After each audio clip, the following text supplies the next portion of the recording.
favela. Nome que se originou de uma planta comum na região de Canudos, no sertão da Bahia. Chegou ao Rio, então capital federal, na bagagem de soldados que voltaram da guerra por lá no fim do século XIX. Foram eles os moradores que iniciaram o povoado, que se transformou na primeira favela do Brasil, o atual Morro da Providência. Tem demonstrado cada dia que passa que a gente é uma potência, só precisa de oportunidade para poder mostrar essa potência.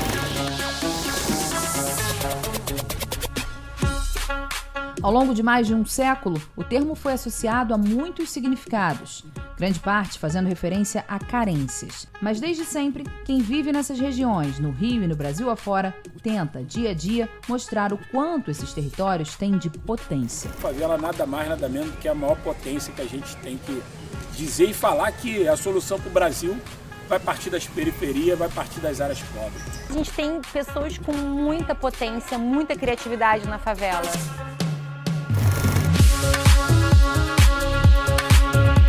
A cidade do Rio de Janeiro tem 813 favelas, aproximadamente 1.350.000 habitantes, o que representa mais de 21% da população carioca. Número tão significativo que não poderia ficar de fora do plano diretor da cidade. E foi isso que a Câmara de Vereadores fez. Pela primeira vez na história, aprovou um capítulo exclusivo sobre as favelas, dentro do documento que guia o ordenamento e o desenvolvimento da cidade. O documento prevê que todas as comunidades sejam mapeadas e recebam planejamentos específicos para cada uma das necessidades delas. Isso significa que o poder do município, o poder público, pode entrar nas comunidades, entendeu? Com infraestrutura, saneamento e regras que delimitem a ocupação desordenada que vem de muito tempo. E não é só. Nos últimos 4 anos, o Legislativo Carioca elaborou inúmeros projetos que beneficiam moradores de favelas. Se o sistema BRT foi reformulado e até ampliado com a Transbrasil, que corta várias comunidades da cidade, é porque a Câmara aprovou 2 projetos de lei que facilitaram a destinação de recursos para o sistema. Da compra de ônibus novos à criação do programa BRT Seguro, por exemplo. Na atual legislatura, os vereadores também doaram 340 milhões de reais ao município, dinheiro economizado pelo parlamento e foi investido em programas e projetos de melhoria do sistema de saúde. Reformas de hospitais, maternidades e até o Supercentro Carioca são resultado desse esforço. A Lei 6.981 de 2021 criou o Programa Permanente de Reforço Escolar para alunos da Rede Municipal de Ensino, que vivem em áreas de especial interesse social e comunidades. O Legislativo também autorizou a Prefeitura a investir 950 milhões de reais em infraestrutura urbana nas comunidades que fazem parte dos programas Bairro Maravilha e Morar Carioca. Entre elas, o Jardim Maravilha, em Guaratiba, e a Comunidade do Aço, em Santa Cruz. São só alguns exemplos, porque as leis trouxeram melhorias também nas áreas de lazer, direitos humanos, habitação e cultura, além de infraestrutura, saúde, educação e transporte. A gente tem aí um modelo único de Brasil que está expandindo pelo mundo, de um grande movimento urbano de apresentar ao mundo um planeta chamado favela que nem o mundo mesmo conhece. Até a inclusão do Dia da Favela no calendário oficial da cidade foi iniciativa da Câmara. Desde 2006, a data é comemorada todo 4 de novembro. Mas para o Legislativo Carioca, a favela tem que ser celebrada todos os dias.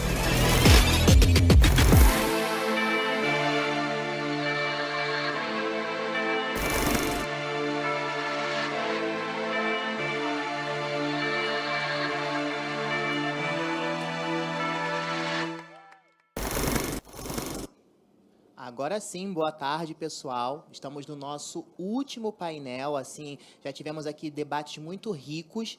E, bom, vou apresentando aqui aos convidados que eu já agradeço pela presença. Vi que tinha gente aqui já acompanhando as outras mesas. Aqui do meu lado está Rafael Aloysio Freitas, vereador pelo PSD e presidente da Comissão do Plano Diretor da Câmara. Célia Domingues, conversei ontem, presidente do Conselho de Comunidades da Associação Comercial do Rio de Janeiro, a CRJ, isso mesmo, né? A Carla Panissé, é gerente de empreendedorismo social do Sebrae Rio, eu até mudei a ordem, né? E a Lela Freedom, nome chique, empresária e moradora do Complexo da Alemão e influenciadora também. Estava dando uma olhada lá no seu Instagram, uma salva de palmas por gentileza. Gente, o tema dessa mesa é falta ajuda, sobra vontade. O empreendedorismo e a economia criativa mudam as perspectivas das comunidades. A grande verdade é que se não fosse a favela, a cidade não andava, né? Por isso, vamos debater aqui com nossos convidados como esse espaço ocupado pelas favelas é tido como referência em iniciativa e a criatividade. E entender de que maneira o poder público e a sociedade em geral podem potencializar ainda mais essa vocação. Quais são a pergunta dessa rodada, né? É quais são os principais desafios dos empreendedores nas favelas? E aí, para tornar mais dinâmico, eu vou dar 5 minutos para cada um responder, tá bom? Porque aí não sobra muito tempo e tudo mais, e aí quando der os 5 minutos eu sinalizo aqui, tá bom? Então eu começo por Rafael, Aloysio, eu agradeço mais uma vez. Então, quais são os principais desafios dos empreendedores nas favelas? Obrigado, Marcos. Agradecer aí a oportunidade de participar com as convidadas. Agradecer a todos que estão participando aqui desse fórum. É um fórum muito importante, que a gente espera que sejam permanentes, né, essas conversas, essa interlocução, porque isso fortalece a interlocução dos moradores, da sociedade civil, com o poder legislativo, com o poder executivo, com o poder público de uma forma geral. Afinal de contas, as decisões são políticas e dependem, né, das ações que nós vamos realizar em conjunto com a sociedade civil. Eu tive a oportunidade de presidir a comissão do Plano Diretor, foram 2 anos de muito trabalho, muita dedicação. E a construção desse plano, a premissa principal foi a seguinte: vamos retratar o que a cidade é na sua realidade. Né? Porque nos anos passados, né, como é que funciona? O plano diretor ele sempre tratou de quais são os princípios, diretrizes e objetivos que a gente quer para as políticas públicas na cidade do Rio. Então, sempre foi uma coisa muito subjetiva. E, dessa vez, a gente resolveu colocar a política concreta do que se deve fazer. Então, a gente, além de elencar esses princípios e objetivos, a gente também mudou todas as regras de zoneamento da cidade, todas as regras do que pode fazer, o que não pode fazer, onde você deve construir de forma maior, onde você deve proteger, quais são as atividades econômicas que são permitidas ou não permitidas em quais partes da cidade. Então, foi uma construção de cidade como um todo, e as audiências públicas que foram realizadas com a participação ampla, felizmente, da sociedade, ajudaram a gente a construir esse texto. E uma das partes do texto foi esse capítulo especialmente dedicado às favelas. Mas que as favelas estão no plano não somente nesse capítulo. A gente tem uma série de ações que colocam em relação às áreas de especial interesse social, em relação às assistências técnicas que a prefeitura, o poder público como um todo, devem disponibilizar para os moradores. Então, como funciona? Só para vocês terem uma ideia de número, tá? A cidade do Rio ela é muito dependente dos serviços.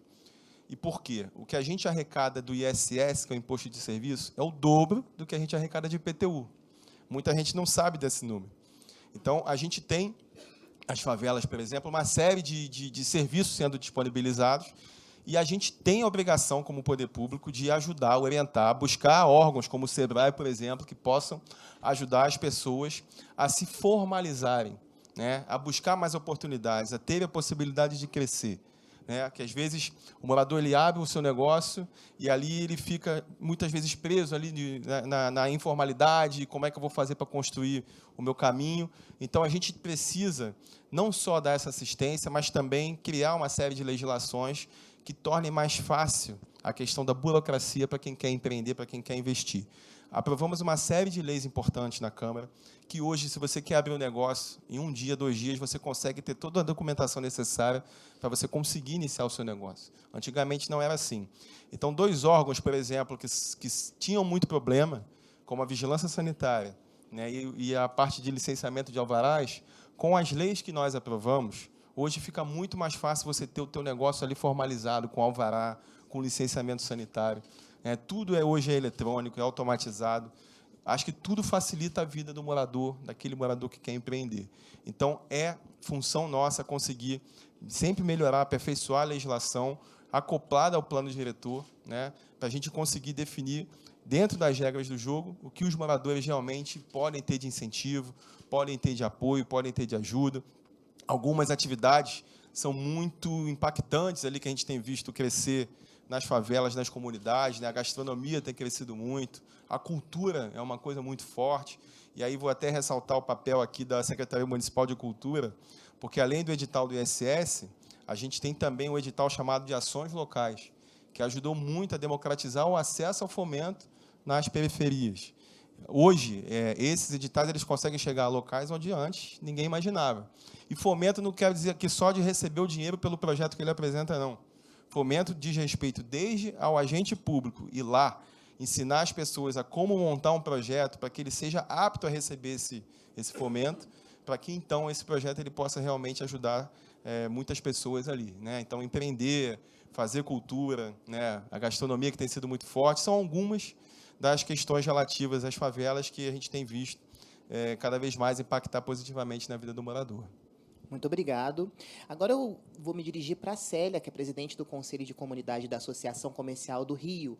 Para você, quais são os principais desafios dos empreendedores das favelas? Bom dia a todos, todas, povo todo nosso aqui, colegas de mesa aqui. Eu vou te falar através de uma experiência. A Associação Comercial do Rio de Janeiro tem 215 anos.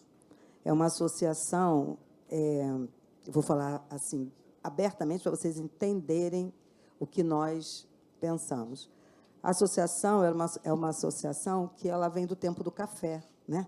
Ela vem do tempo do café, das fazendas, né? Os empresários. A associação não tinha empreendedores, era empresários. E isso foi por muitos e muitos anos. Hoje, na Associação Comercial, tem um conselho, pela primeira vez, tem um conselho de comunidades, favelas e economia solidária. Isso foi um grande desafio do presidente Josier, mas ele precisou conhecer, ele precisou entender o que é uma favela, o que são os moradores, o que são os empreendedores e os negócios de favela. Quando o presidente Josier entendeu que a favela é uma potência, sim, ele viu que ela não podia ficar de fora da associação comercial, da Casa de Mauá, de uma casa de negócios. E, quando ele assumiu a presidência, ele me convidou para ser presidente desse conselho. Eu venho de favela, venho do morro e da favela da Mangueira. A Mangueira é privilegiada, é favela e morro. E eu nasci no ponto mais alto do morro, que é o Morro do Telégrafo. Eu hoje não moro no morro, na favela, na Mangueira, mas eu sou muito envolvida com tudo da Mangueira. E eu tive a oportunidade de, há 30 anos atrás, coordenar o programa social da Estação Primeira de Mangueira. E aí vem a questão. Oportunidades para quem precisa de ajuda. Nós aproveitamos o peso e a representatividade da Estação Primeira de Mangueira como escola de samba, como uma instituição de cultura, para poder levar oportunidades para a comunidade. E foi lá que, há 30 anos atrás, começamos os primeiros projetos de qualificação e empreendedorismo na favela. A Mangueira deu um salto muito grande, deu qualidade de vida, e as pessoas começaram a se ver como potência, sim, né? Embora morando na favela. Voltando ao conselho. Hoje, no conselho, nós temos 28 conselheiros de 28 favelas diferentes e de negócios diversos. Nós conseguimos hoje, na associação comercial, mostrar para os empresários que eles são fornecedores e nós também, que eles são clientes e nós também. E nós conseguimos falar, fazer conexões, fazer negócios na associação comercial. Hoje, o olhar da Casa de Mauá para o empresário, na verdade, para o empreendedor das favelas de negócio, é outro. Tem hora que eles se perguntam assim, como é que nós não vimos isso antes? Né? Onde é que vocês estavam? Na favela. Mas ninguém queria ir para a favela. Ninguém conhecia a favela. Eu vou dar um outro exemplo aqui, falando pela participação do poder público. Há 30 anos atrás também, a secretária Wanda Engel, ela era secretária de Desenvolvimento Social, aliás, de Assistência Social do prefeito Luiz Paulo Conde. A secretaria estava fazendo obras nas comunidades, nas favelas, e ela tinha uma obra de uma creche. E aí eu era coordenadora do programa, eu cheguei na creche, a comunidade revoltadíssima, porque a creche tinha o teto preto. Eles pintaram uma creche de crianças de 0 a 4 anos com teto preto. Então, você colocava o colchonete, né, na hora da recreação, depois do almoço, para tirar aquele soninho gostoso, botava as crianças tudo deitadinha no colchonete, olhando para o teto preto. Gente, o que acontecia lá fora já era negro. O que acontecia lá fora era alto risco social.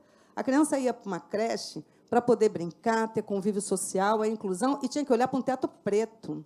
Então, quando eu cheguei lá, eu vi aquilo, eu me senti tão agredida, eu fui no prefeito. Aí o prefeito falou, mas você é a secretária? Então, vou na secretária. Eu falei, Wanda, faz favor, não adianta vocês virem com um projeto de cima para baixo, tem que ouvir os moradores, tem que ouvir a favela. Faz um favor, tira o salto, bota o tênis, vamos para a favela, vamos conhecer. E ela fez, ela é maravilhosa, eu sou chat dela, ela botou a equipe toda da secretaria, vamos para o morro, e subimos o morro e descemos o morro, subimos o morro, descemos o morro, daqui a pouco estava tudo mudado. Então, nós precisamos ser ouvidos, sim, e, como já falado nas mesas anteriores aqui, precisamos participar, sim, de todo o programa que envolve a favela. Obrigado.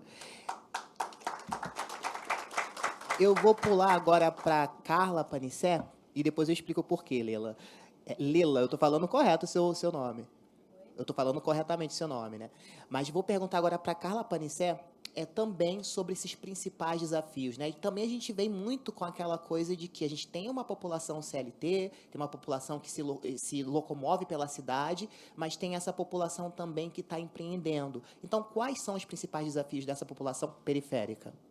Oi, Marcos, obrigada. Obrigada pelo convite do Extra, né? Fico muito feliz. A última vez que eu estive aqui nesse palco foi numa discussão sobre regularização fundiária com o Hernando de Soto, que veio falar um pouquinho dos desafios lá do Peru na década de 70, e está aqui hoje me fez lembrar isso. Então, agradeço muito por estar aqui, agradeço muito a todo mundo da favela que está aqui com a gente e está sempre ao lado do SEBRAE. Antes de eu chegar nos desafios, eu queria falar um pouquinho desse perfil, né? Então, o SEBRAE fez uma pesquisa com Data Favela, com a CUFA, para entender quem era esse empreendedor de favela. E a gente sabe que 76% dos moradores das favelas empreenderam, empreendem ou querem empreender. Então, o empreendedorismo ele é muito relevante nesses territórios. E ele é relevante por 2 motivos. Muitas vezes, por ser a única forma de geração de renda advinda do trabalho, né? E aí a gente está falando do empreendedorismo, que a gente está linkando com assistência. Por exemplo, 1 a cada 3 empreendedores de favelas são beneficiários do Bolsa Família. E aí a gente vê como é importante a gente juntar as políticas públicas, sim, como é importante quando a gente fala de negócio, e a gente fala de negócios vulnerabilizados, a gente olhar para a assistência, né, e para o que a gente precisa juntar para fazer isso dar certo, mas também muitos empreendedores de favelas são empreendedores por oportunidade, porque são mercados gigantescos, né? Então, 92% dos empreendedores são moradores e empreendem na própria favela, onde estão os seus negócios. São negócios, sobretudo, de vizinhança, que ofertam serviços e produtos para os seus territórios, mas muitos, cerca de 30%, ofertam negócios e serviços, né, para além, para o asfalto, e a gente acha que esse link é cada vez mais importante com a formalização. A gente sabe que 72% desses empreendedores têm na fonte dos seus negócios de receita a principal receita das suas famílias, então a gente vê como que é importante esse empreendedorismo, né? E a gente sabe também que 70% deles são negros. Quando a gente vai fazer esse recorte desses empreendedores para os que falam com o SEBRAE, esse ano, só na gerência social do SEBRAE, eu gosto sempre de falar que a favela no SEBRAE fica na gerência social, não é por olhar da iniciativa ali assistencialista, mas é porque é na favela que a gente encontra oportunidades e soluções por meio dos negócios para os problemas reais da sociedade, né? Então, quando a gente olha ali e a gente vê, estou vendo aqui de frente para o William, vê o sabão do morro lá na Rocinha, que pega, né, a questão do óleo com sabão, mas que junta isso a uma microbactéria que vai despoluir o valão, a gente está vendo quanto que a inovação ela vai vir de onde está também a dificuldade, né? Quando a gente olha aí, William, vou acabar usando a Rocinha aqui, me desculpe os demais territórios, porque eu estou na frente. Quando a gente gente olha para o Grupo Carteiro Amigo, que virou uma solução de logística para o país inteiro, né, por conta de um problema que é advindo da favela, e não é um problema só do Brasil, dos territórios do Brasil, mas é um problema mundial, né?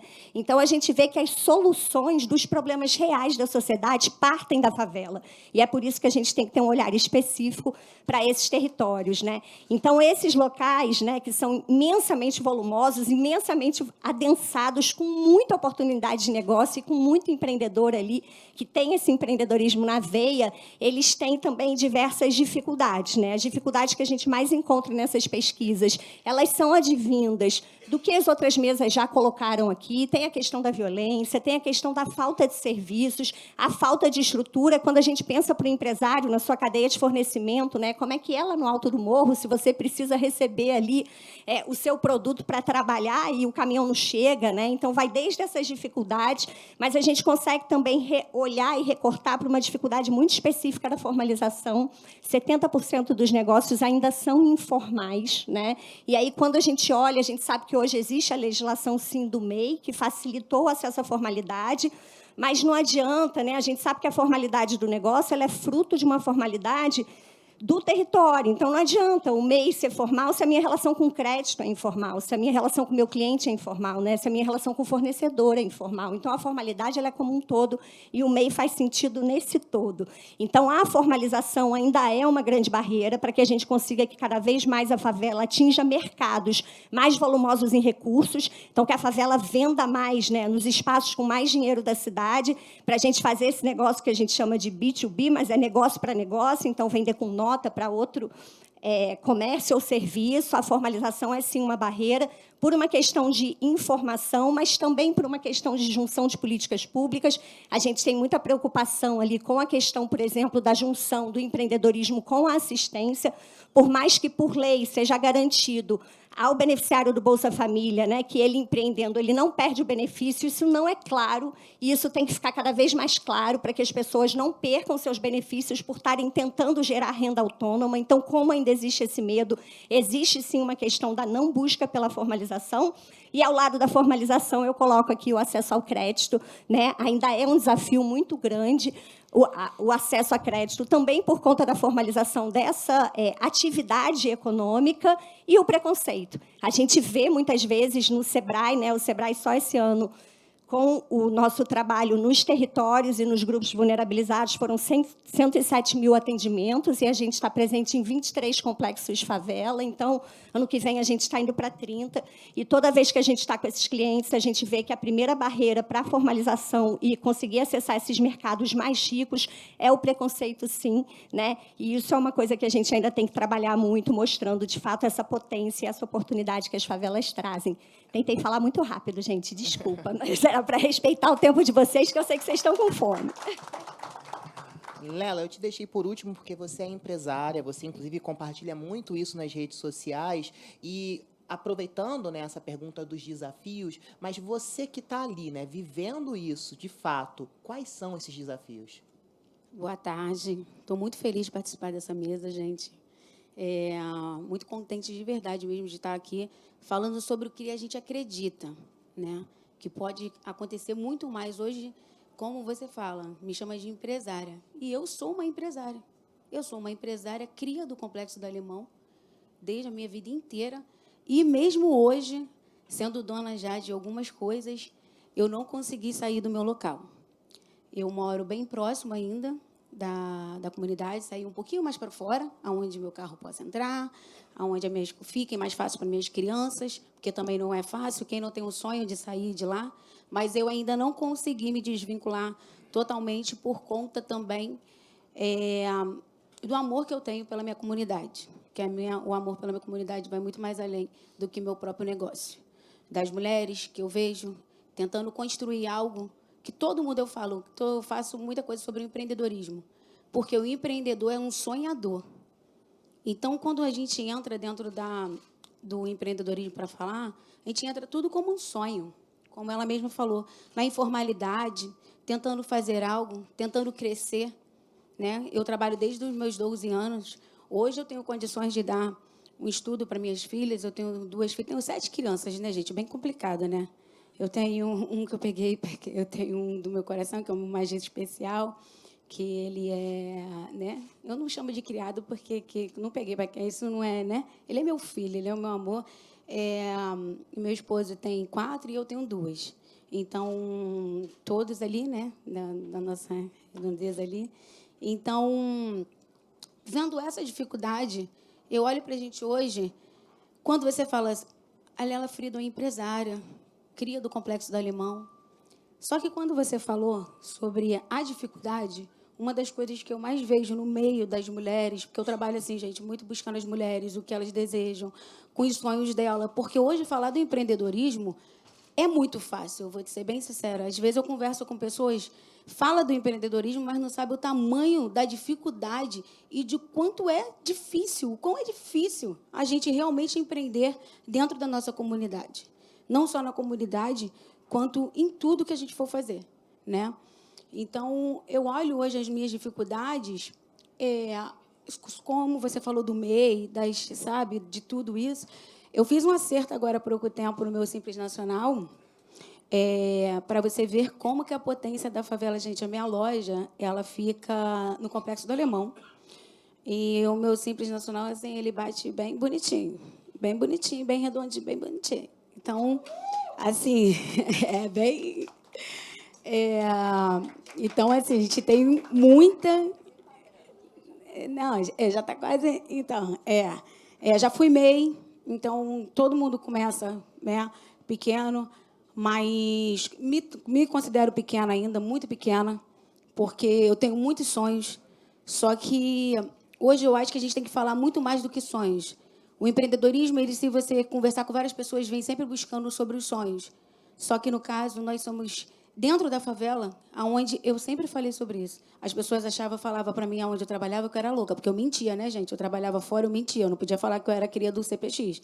Porque eu sempre falei, sempre gostei do cabelo lourinho, a cor um pouquinho mais clara, sempre me ajudou um pouquinho, né? Então, eu sempre falo, a dificuldade da favela vai muito além só da nossa cor, tá? Vai muito mais além. A dificuldade da favela é realmente como ele olha para a gente hoje. Hoje, há 10 anos, há 12 anos atrás, eu vou te ser bem sincero, seria muito difícil da gente estar nessa mesa falando sobre a favela. A pandemia, ela trouxe uma coisa para a gente, foi uma das fatalidades mais incríveis assim, que a gente teve, né? De muita devastação, muita tristeza, mas a pandemia trouxe um olhar diferenciado para a favela, onde as empresas grandes entraram com um olhar diferente para a favela. Vira a potência da favela, que eu sempre brinquei sobre... na empresa que eu trabalhava, que eu tinha que me esconder, eu sempre via as pessoas falando, eu vou no shopping tal fazer minha unha. Eu falava para ela, já perguntou onde tua manicure mora? Eu vou no shopping tal, porque no fulano de tal, famoso, né? Vou lá no fulano de tal. Pergunta de onde é a funcionária dele, gente. Duvido. Pode perguntar, que vai ser cria da favela, é a manicure da favela, é a cabeleireira da favela, é o cabeleireiro da favela. E é real. Então, vai muito mais além do que... Sabe, a gente precisa de uma oportunidade de ajuda para que essas pessoas possam crescer. Eu vejo hoje, na dificuldade de empreender, como você falou, ajuda, porque nós damos emprego.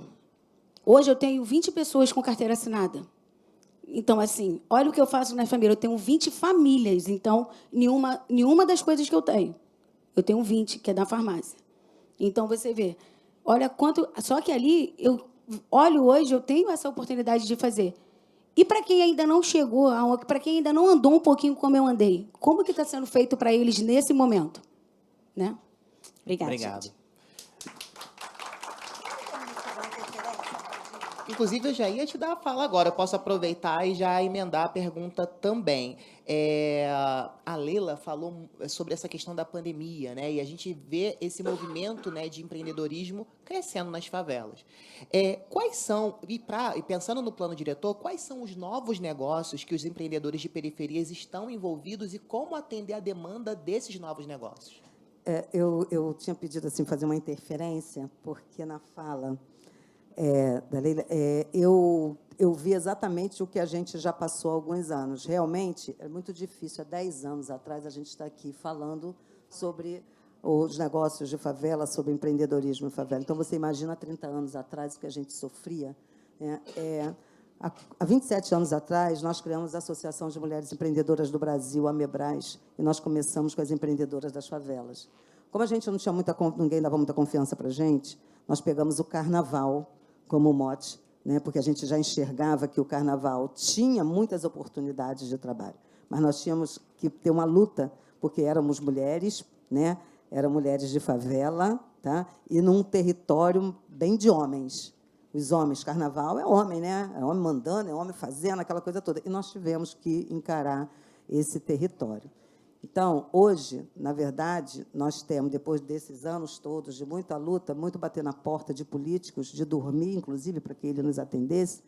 E o SEBRAE está aqui, eu tenho que parabenizar o SEBRAE esses últimos anos, a evolução, mas também registrar que o SEBRAE, há 15 anos atrás, não queria nem olhar para a nossa cara, porque ele não via potencial nos empreendedores de favela, mas eu hoje parabenizo, porque ele é totalmente envolvido e responsável, mas eu vou te falar, era muito difícil. Tá? Nós tivemos que provar a cada dia o quanto nós somos capazes, nós somos competentes, e nós temos responsabilidade e somos também criativos. Somos empresários, somos empreendedores, o que falta é oportunidade. Tá? Falta oportunidade. O poder público ele tem que olhar com mais atenção para os empreendedores, para os novos negócios das favelas, porque é uma potência mesmo, é uma potência. Nós temos empresários na favela. Como ela não se afastou da favela, tem muitos que não se afastaram da favela, porque ali é o potencial, é a referência, é onde começou e onde pode crescer muito mais e dar oportunidade para as famílias do território. Por que abandonar depois de acontecer? Tem que gerar emprego, tem que gerar oportunidade. E o poder público tem que ser envolvido nisso. Eu fico muito feliz de estar nessa mesa quando eu vejo o poder público aqui representado e quando eu vejo o SEBRAE, pelo peso que o SEBRAE tem dentro da categoria do empreendedorismo, da cultura, do turismo, gerando oportunidades. Só uma coisa. Há 15 anos atrás, quase 20, conversei com o SEBRAE sobre a possibilidade da gente fazer uma exposição do bastidor do carnaval, onde os empreendedores da favela atuavam muito. O SEBRAE nem olhou para mim, ele não queria nem saber, achou que não era o momento, porque eu queria fazer uma exposição de quem fazia o carnaval, não era de quem vendia. E aí o SEBRAE não achou interessante. Anos depois, e depois da pandemia, a gente conversando muito, o SEBRAE conseguiu ver isso. Você sabe que, no ano passado, nós fizemos uma exposição Artesania Ancestral dos 95 anos da Estação Primeira de Mangueira. Mas não tinha nome de quem fundou, de quem é importante, ou deixa de ser, tinha o trabalho do empreendedor, da favela, da cultura, que atua no segmento do carnaval 365 dias. Isso foi uma glória. E foi um grande presente. Eu sou insistente, né, gente? 15 anos esperando. Foi bem interessante, foi um presente, porque eu pedi no SEBRAE 3 meses, que não fosse no período do carnaval, e eu pedi 3 salas. Eles me deram 10 meses e 8 salões para poder fazer a exposição. Gente, é acreditar, é a mudança, né? É a evolução e entender, né, que precisamos, sim, de oportunidade. Não adianta a gente só querer, tem que ter oportunidade, essa troca tem que haver sempre, e nós precisamos dar visibilidade aos empreendedores, os empresários das favelas. Muito obrigado. Obrigado, gente. Agora eu quero voltar aqui para o vereador Rafael. O senhor disse, quando o plano diretor foi aprovado no ano passado, após mais de 10 horas, né, ali de sessão de horas, eu vou ler aqui a aspas, né, que o senhor falou. É um bom plano diretor, que vai ajudar a organizar melhor a nossa cidade, adequar a legislação, que a legislação de uso e ocupação do solo e de parcelamento são da década de 70, mais antigas que eu, o senhor se referindo, né, e muitos outros vereadores aqui. Então, nada mais justo do que a gente conseguir modernizar, quase que não sai, a legislação para adequar a nossa realidade atual da cidade do Rio. E aí, a gente está aqui falando sobre esse ponto de acreditar, mas também das oportunidades. E apontamos aqui vários desafios com relação ao morador, mas quem está empreendendo na periferia sofre também com esses desafios, com enchentes, etc. quais são os pontos do plano diretor para modernizar e conseguir enfrentar esses desafios? É importante, porque você tinha uma série de leis da década de 70 que estavam em vigor e a gente tinha essa obrigação de atualizar essa legislação, né? Então, isso me incomodava demais. E o plano diretor foi uma oportunidade para a gente olhar para a cidade real, a vida como ela é, e trazer, né, para a gente essas adequações que foram executadas, né, como lei. Então, por exemplo, pegando o gancho da Carla quando falou dos dados, que 30% empreende para fora das comunidades. Então, vamos dizer que alguém queira montar um salão, né, pega uma sala comercial, que, sei lá, vamos ali em Madureira pegar uma sala comercial, não sei porque esse caso chegou para mim, tá? Eu aluguei uma salinha ali no 5º andar de um prédio comercial para conseguir montar meu salão. Aí, na hora que vai bater para conseguir o alvará, não podia. Por que não podia? Porque a legislação lá de 1976 dizia que em prédio comercial você só pode montar salão de beleza até o 3º andar. Aí, mas por que isso? Ah, porque lá naquela época a escada do bombeiro só ia até o 3º andar. Então, esse tipo de coisa que a gente olhou e falou, não pode mais ficar desse jeito. E a gente começou a olhar para vários pontos das leis nesse sentido. Até pouco tempo, por exemplo, alguém aqui já pode ter levado seu filho para uma festa numa casa de festa infantil, né? Então, antes não existia um alvará para casa de festa infantil, né? Ele era igualado a boate, você imagina. Então, todas essas diferenças a gente foi quebrando e adequando essa legislação. Se alguém aqui na comunidade está no ramo da gastronomia e quer vender um produto para fora, para a própria cidade do Rio, esse transporte que você faz, dependendo do produto que se for um produto de origem animal, vegetal, por exemplo, um queijo ou uma cerveja, que seja, você tem que ter um selo que a Vigilância Sanitária te dá, um selo de inspeção. Muita gente não sabe disso. Se você está transportando esse produto e é parado por uma fiscalização, você é pego, pode, né? vai sofrer as punições, as sanções. Então, isso tudo faz parte de uma legislação que a gente ajudou a facilitar, para que as pessoas possam ter acesso a essas formalizações e elas consigam crescer. Para você vender o seu produto, de repente, para fora, né, não só da sua comunidade, ali da favela, mas, de repente, para fora da cidade, para outras cidades, para outros locais. Então, a gente buscou realmente mudar todas aquelas partes da lei, né, que não tinham mais nada a ver com o nosso dia a dia, né? A gente, às vezes, ficava com receio de incentivar as construções na Zona Norte e no centro da cidade. O centro está muito parado. Não, mas é o contrário. O centro sempre foi muito... o centro da cidade é o centro da cidade. Então, a gente mudou a legislação pelo seguinte, o centro da cidade agora você consegue dar mais oportunidades ali de desenvolvimento, de moradia, de tudo mais, né?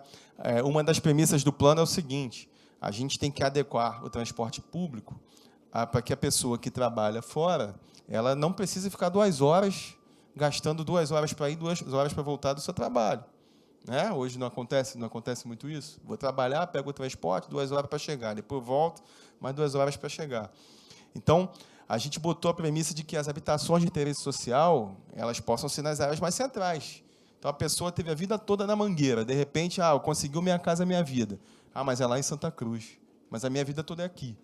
Não cabe mais isso. Então, a gente fez todas essas mudanças, inclusive incentivando as habitações de interesse social, especialmente nessas áreas mais centrais, para facilitar a vida do morador, para facilitar a vida de quem quer empreender, de quem quer tocar sua vida dentro daquilo que você já faz, né? O que acontecia antes? Você obrigava a jogar as pessoas mesmo lá para a Zona Oeste, quem era da Zona Norte, né? Então, você tinha uma série de dificuldades. E o plano ele veio para isso, para tentar olhar para a nossa realidade e falar, olha, a gente precisa fazer essas alterações. E essas adequações elas foram feitas assim, de muitas formas dentro do plano. Se eu quero construir, se eu quero empreender, hoje o poder público ele tem a obrigação de me dar assistência para eu saber. O SEBRAE ajuda muito, você tem as secretarias que ajudam bastante. Então, toda espécie de fomento para quem quer empreender, ele hoje tem, por lei, a obrigação de o poder público dar essas orientações que são necessárias. Então, a gente está ali para fazer valer e cumprir essas leis, para cumprir as premissas que o plano diretor coloca aqui para a cidade do Rio. Fomentos, inclusive, de crise para crise, porque a gente pergunta crise, parece uma coisa excepcional, mas é uma coisa constante nesses espaços. Então, fomentos, inclusive, nesses casos? Só para dar um exemplo do que a Câmara fez, tá? Para os pequenos comerciantes, pequenos empreendedores naquela época da pandemia, em 2021, a nossa mesa diretora, a gente conseguiu destinar 30 milhões de reais para pequenos empreendedores e 30 milhões de reais para as pessoas mais vulneráveis, para ajudar a prefeitura naquele processo de apoio para as pessoas que tinham seus negócios e, de repente, fechou, ou pelo menos as pessoas não tinham mais condição de comprar, porque estavam mais preocupados em, né, com as suas vidas, né, com a questão da vida em si. Então, a gente teve uma série de ações, né, não só da prefeitura, do executivo, mas do próprio legislativo, criando essas condições para dar o suporte, para dar o apoio para aquelas pessoas nos momentos mais difíceis. Costumo dizer que nas crises a gente separa os homens dos meninos e as mulheres das meninas, né? É onde a gente vê quem realmente coloca a cara a tapa para conseguir fazer as ações que sejam necessárias para dar o apoio e suporte. Então, que essa pandemia, pelo menos, tenha servido para a gente ter um espírito um pouquinho mais solidário, entender qual é a realidade de cada um e as pessoas conseguirem se ajudar, um apoiar o outro. E esse empreendedorismo que tem dentro das favelas é uma coisa muito forte. São muitas oportunidades, porque ali muita gente roda, né?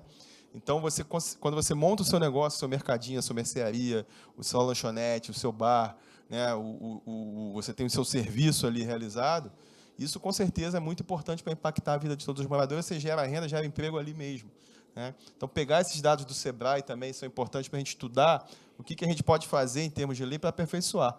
Quando o Caiado falou aqui de você continuar com a comissão do plano diretor, na verdade, é continuar para a gente acompanhar e cobrar que essas implementações dessas mudanças elas sejam, de fato postas em prática. E a gente vai estar ali para cumprir esse papel. Aproveitando, né, eu vi que quando eu fiz a pergunta para a Célia dos novos negócios, quais são, os seus olhos brilharam, Carla. Então, eu repasso essa pergunta também para você, aproveitando também esses dados que o SEBRAE tem.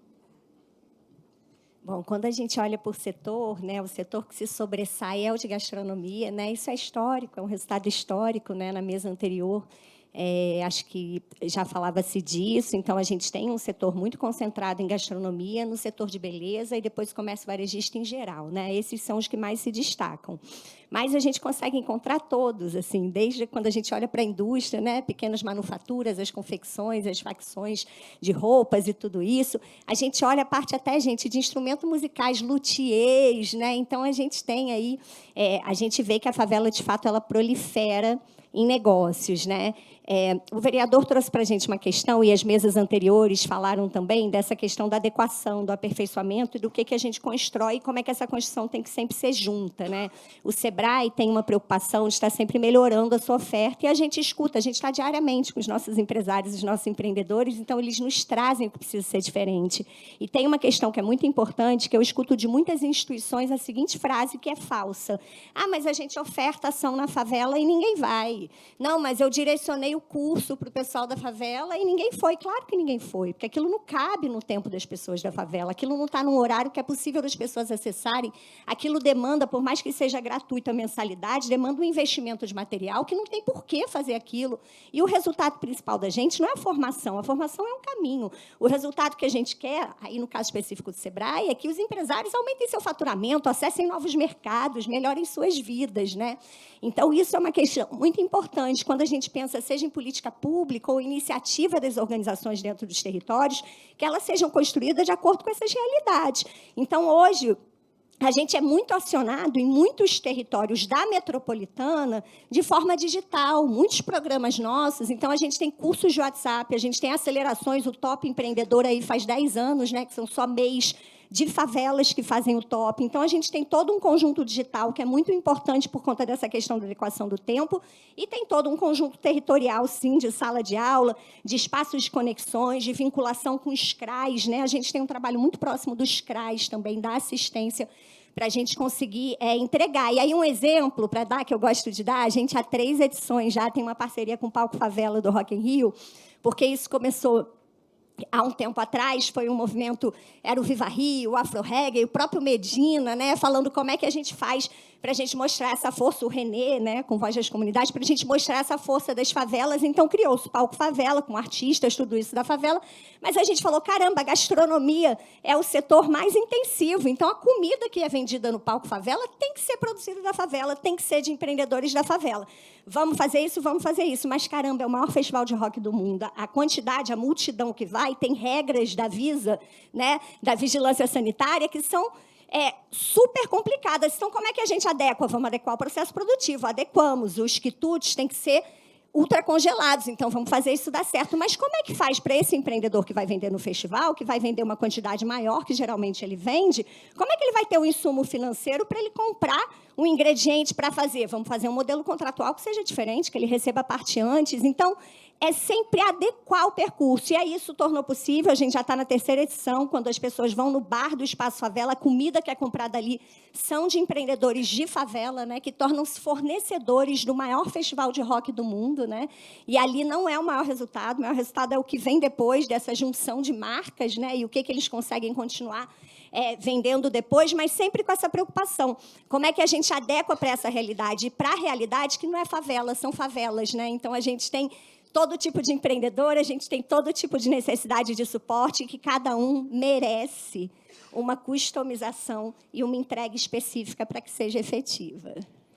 Bom, agora a gente já vai para as considerações finais, foi bem rapidinho, mas eu vou começar então pela Leila. Como eu só fiz uma pergunta para você, eu adiciono aí, eu vou dar 2 minutos para cada um de vocês falarem nessas considerações finais, é bem difícil, mas eu te dou 3 minutos e destacando, né, como que você prevê, né, você vislumbra essa comunicação entre os empreendedores de favelas e o poder público por meio do plano diretor? Então, olhando assim, essa mesa aqui, para mim, hoje, foi muito importante como empreendedora, tá? Porque os assuntos que foram gerados aqui hoje são coisas que eu estou vendo no futuro. Eu, como empreendedora, eu vejo hoje que está andando, estamos indo, estamos conseguindo. Como uma pergunta há pouco tempo me fizeram agora, e aí, Helena, qual é a sua resposta? A favela venceu? Eu falei, quase, estamos vencendo. Ainda falta muito. Mas hoje, nessa mesa aqui, e vendo assim, alguns amigos que passaram antes, algumas pessoas, o Renê, que é muito meu amigo pessoal, eu vejo que estamos andando. E com tudo isso que está sendo construído hoje, com essa nova fase que vem pela frente, eu acredito muito que será uma nova fase, não para mim, não só para mim, mas para todos os empreendedores da favela. Essa ligação, essa conexão vai ser muito importante para que a gente consiga um pouquinho mais do 2, 3, 5, 10% a mais do que realmente a gente precisa. Porque, como ele mesmo falou, né, como o Rafael falou, Rafael, né, como ele mesmo falou, nós precisamos de muito mais. Os nossos funcionários são da favela, nós estamos gerando empregos dentro da favela e toda a galera nossa é da comunidade. Eu tenho uma confecção no Jacaré, meus funcionários são todos do Jacaré, porque eu tenho uma marca, gente, deixa eu divulgar, né? Eu tenho uma marca, eu estou toda vestida da minha marca é FRDM Freedom, tá? Um sonho nosso. E mostrar essa potência toda que nós estamos falando sobre isso hoje. O Sebrae, como ela disse, que incrível ter nossa oportunidade de estar nessa mesa aqui com você. O que ela falou é incrível, realmente. Há 20 anos atrás, eu trabalho desde os 12, mas eu tenho 41 anos, gente. Poxa, eu estou cansada, né? Eu estou com 41 anos, faço 42 daqui a pouco. Eu estou cansada, sabe? Eu estou cansada, eu quero ver, eu quero apalpar, eu quero conseguir aproveitar um pouco disso tudo que a gente está construindo hoje. Eu quero apalpar isso, eu quero conseguir vivenciar e construir isso na minha vida também. E ver a minha favela vencer, e ver a galera seguir, sabe? E eu acredito muito. E olhar para a gente dessa forma que você está falando, assim, falando um pouco dessa conexão e tendo essa oportunidade, fugindo um pouquinho assim, da pergunta, só para mostrar que hoje eu fico muito feliz de ver que todo mundo está olhando para a favela um pouco diferente, né? Olha para a gente assim, né? Bem diferente. Só que, poxa, dia 7 agora, eu vou lançar uma linha sustentável. Pô, cara, pensar, ela está lançando uma linha sustentável. Caraca, é a Lela Freedom, cria do Complexo do Alemão, uma loja dentro do Complexo do Alemão. Ela vai lançar, dia 7, uma linha de roupa sustentável, de sustentabilidade. Eu estou pensando no meu futuro, estou pensando nos meus filhos, eu estou pensando nas pessoas. Então, olha a mente e olha as pessoas que estão dentro da comunidade. Eu sou de lá, então estou dizendo por mim. Tu imagina quantas pessoas lá dentro ainda tem que tem muito mais do que eu, muito mais inteligente que eu, sabe? Então, assim, eu estou muito feliz, gente, de estar aqui hoje. Eu estou até, sabe, Tá me faltando palavra aqui hoje. O negócio tá esquisito. E olha que eu sou faladeira, hein? Mas eu estou muito contente assim, de ver que é uma forma diferente. Aqui, eu não estou falando para empreendedores, sabe? Normalmente eu converso muito com empreendedores. Meu caso sempre é tete a tete, conversar com mulheres, com homens empreendedores. É diferente essa conversa aqui hoje. Essa conversa eu estou brigando pela minha galera. É diferente. Eu não estou só junto com eles. Eu estou brigando por eles, sabe? Eu estou levantando voz por eles. Eu estou muito feliz, gente. Eita. Parabéns aí pelo seu trabalho. E agora para a Célia. Célia, ela falou muito sobre esse termo A Favela Venceu, que é um termo até polêmico, né? O que falta para a favela vencer e como o plano diretor conversa com isso? Deixa eu falar uma coisa aqui para ela. Eu tenho 67, amor. E não desisto. Não estou cansada, não desisto. E, para mim, é uma felicidade estar aqui justamente por conta dessa evolução, sabe? Eu sou uma pessoa muito ativa, eu sou uma empreendedora desde que nasci. Eu tenho uma historinha do empreendedorismo, que eu vendia doce na favela. Tinha um doce que era chocolate e doce de leite junto. Os meus amigos, tem um que não gostava do chocolate e outros que não gostava do leite. Eu comprava, levava para casa, separava um do outro, reembrulhava e vendia para eles. Um ia para o chocolate, o outro ia para o leite. E assim eu ganhava um dinheirinho. Então, assim, eu fico muito feliz de estar realmente nessa mesa, de ver essa evolução. Nós já poderíamos estar anos-luz, mas o fato de já estar caminhando, já ter chegado onde chegamos, já é para a gente poder comemorar, sim, mas não desistir, é para a gente continuar e apostar mesmo nos empreendedores, nos novos negócios, e a gente dar oportunidade. Eu só queria dizer aqui o seguinte, isso não pode ser uma moda, tá? Isso não pode ser moda. Isso tem que ser causa. Isso é causa, não é moda. E não esquecer que nós estamos lidando com vidas, né? E com vidas não se brinca, né? A gente não pode criar falsas esperança nas pessoas, que as pessoas façam seus investimentos e depois tenham decepções, porque isso é sério demais. Vou falar, para encerrar mesmo, o seguinte, gente, nós não podemos ficar na zona de conforto, tá? Nós temos que procurar sempre mais o crescimento, tá? O reconhecimento, a visibilidade e a responsabilidade dos negócios. Nós não podemos dar mais passo para trás. Nós só temos que crescer, que evoluir. E, se precisa do nosso esforço, nós vamos, e com o poder público, sempre junto. Porque o poder público ele não vai avançar se não tiver essa relação, essa conexão com as favelas. Nós somos a maioria, sim. Somos, sim. E a favela também, ela não vai avançar se ela não sentar para conversar e se aliar ao poder público. Então, tem que ser mão dupla, via de mão dupla, né? Vai botar o escritório lá na favela, mas vai abrir as portas do seu gabinete para a favela poder entrar, isso é necessário. Muito obrigado. Agora, agradecer a oportunidade de estar aqui. Tá? Nós que agradecemos. Agora eu quero falar com a Carla Panicé novamente. Eu gostaria que você destacasse aqui os principais pontos que você acha que ainda não tenha falado sobre empreendedorismo e plano diretor. Eu acho que, assim, para a gente, né, empreender é uma oportunidade para muitos, mas é coisa séria, como a Célia falou. Então, quem quiser empreender tem que ir atrás de apoio, tem que ir atrás de suporte, né, para conseguir fazer disso uma iniciativa bem-sucedida. Mas eu acho que, para fechar, Marcos, uma coisa que eu queria retomar aqui é que você estava falando, né, para que o plano diretor aconteça, o que a gente acha, né, e eu fiquei aqui vendo um filme na minha cabeça. Eu não sou de favela, eu sou uma aliada dos territórios, tem quase 30 anos. Né? Antes de ser do SEBRAE, eu já era do IPEA, trabalhava com avaliação de política pública, então esse sempre foi com que eu trabalhei, com que eu me envolvi, meu propósito.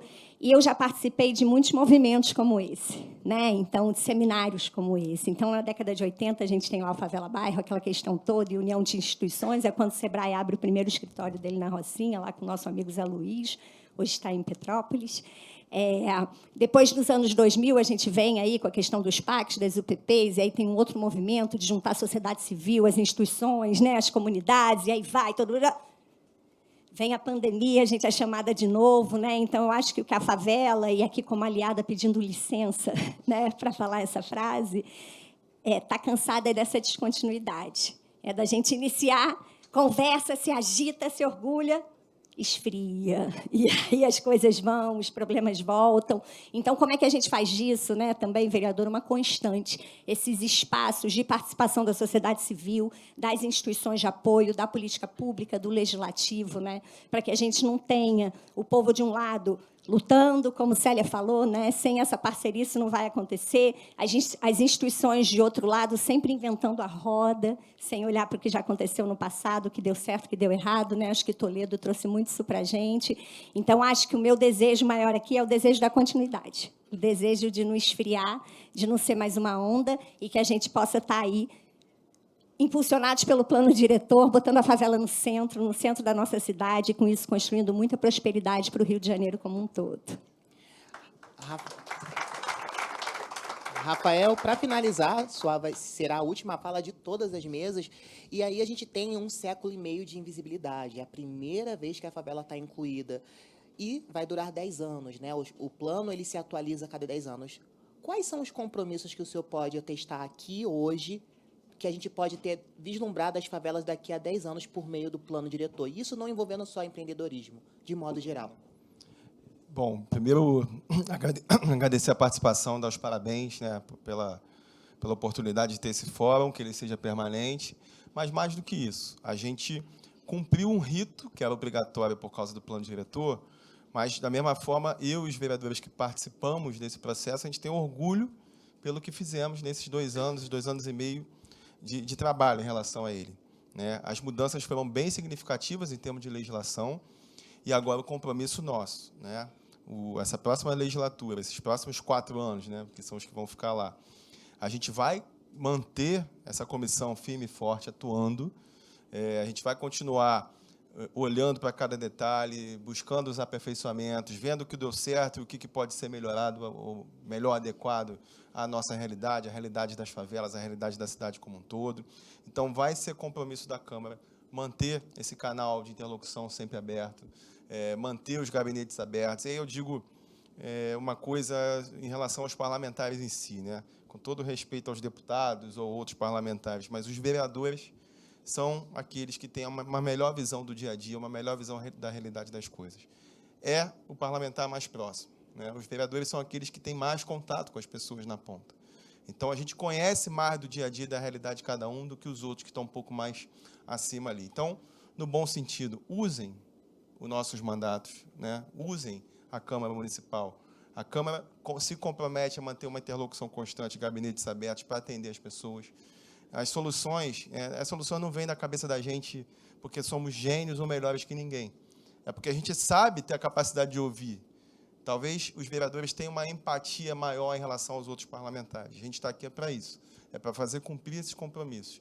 Para finalizar, para dar um exemplo, a gente vê hoje na cidade, que sempre foi cultural, mas antes era muito informal, aquelas pessoas que vendem os churrasquinhos, às vezes, nas esquinas, não existia licença para isso. Através de uma lei nossa, a gente conseguiu definir a regulamentação para essa atividade, por exemplo. Então, hoje, várias pessoas têm as suas licenças todas certinhas do churrasquinho ali de rua. Então, esse olhar, isso é o olhar de quem entende a realidade, quem quer realmente fazer, melhorar a vida das pessoas, melhorar a vida do empreendedor, melhorar a vida de todo mundo. Então, é compromisso da Câmara aperfeiçoar e estar sempre presente, sempre ouvindo e participar das decisões junto com vocês pelos próximos anos. Contem com a gente, parabéns a todos pela participação. Quero reforçar o agradecimento em nome do Jornal Extra ao senhor Rafael, vereador, a Célia também, a Carla, a Lela, a todos vocês que estão aqui hoje, vocês que também ficaram até agora aqui, daqui a pouco a gente já vai almoçar, palmas para vocês também. E a vocês de casa que compartilharam esse link, que acompanharam essa transmissão ou parte dela, muito obrigado. Eu agradeço a casa pela confiança e que hoje seja o marco para que daqui a 10 anos a gente tenha muitos mais debates ao longo desses 10 anos sobre o plano diretor e sobre o direito às periferias. Forte abraço, gente.